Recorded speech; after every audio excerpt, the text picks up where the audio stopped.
Hi, everyone. Harry here to talk about Roger Stone and evidence that has just surfaced showing him up to his eyeballs in fraud.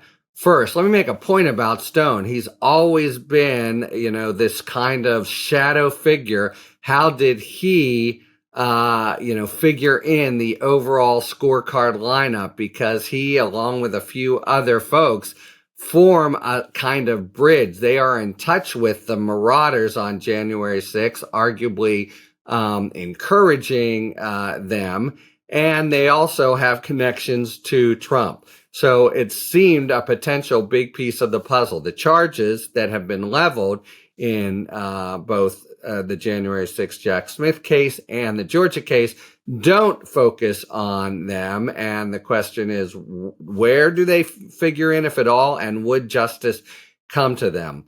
Okay, well, a really riveting piece of video evidence. Don't prosecutors love video evidence? The only thing better than audio evidence, like the Raffensperger call.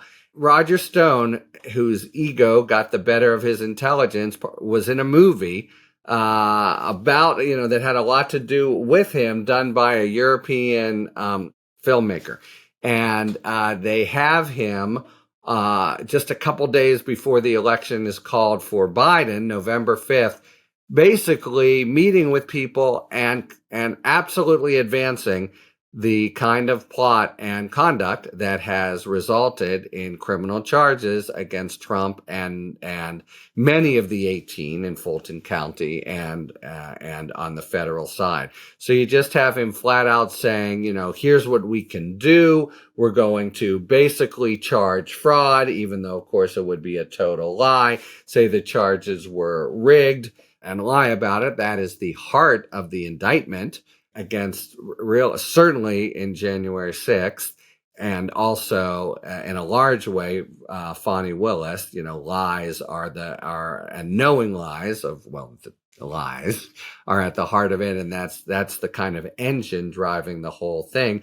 And the other thing is the lobbying of Republicans to execute on these lies. And sure enough, we have Stone doing that too in the videotape, saying, I'm going to get in touch with, we need to get in touch with different members of Congress, etc. And it's just the conspiracy that's been alleged in these cases done in, broad daylight and on videotape.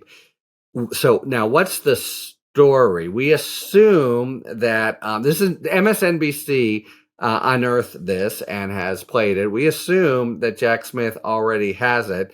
It could well be that Stone's an unindicted co-conspirator. Why would he be unindicted given this inculpatory evidence? Maybe, just maybe, he's cooperating, and wouldn't that be kind of in character for Roger Stone, a long time survivor and complete amoral servant of himself primarily. But he's been a bit of a mystery. But certainly there is the stuff to now charge him in this video. And it just poses the general, what have the prosecutors done with him?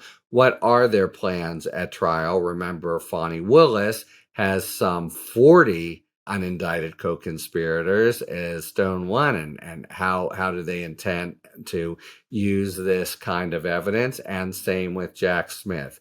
But he's this kind of like Batman villain figure, flamboyant and really just kind of over the top creepy.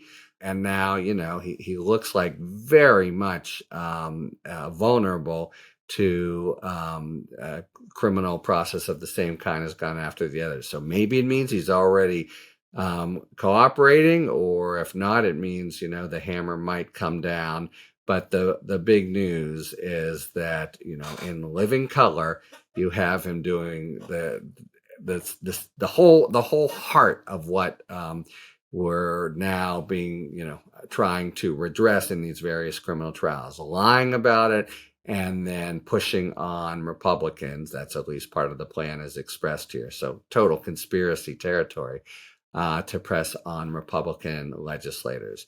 So that's fairly big news in and of itself, but the next shoe to drop will be to understand where, if at all, he figures in to the cases that Jack Smith and possibly Fonnie Willis have developed.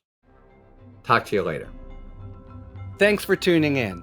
If you enjoyed this video and other Talking Feds content, please take a second to like and subscribe. Talk to you later.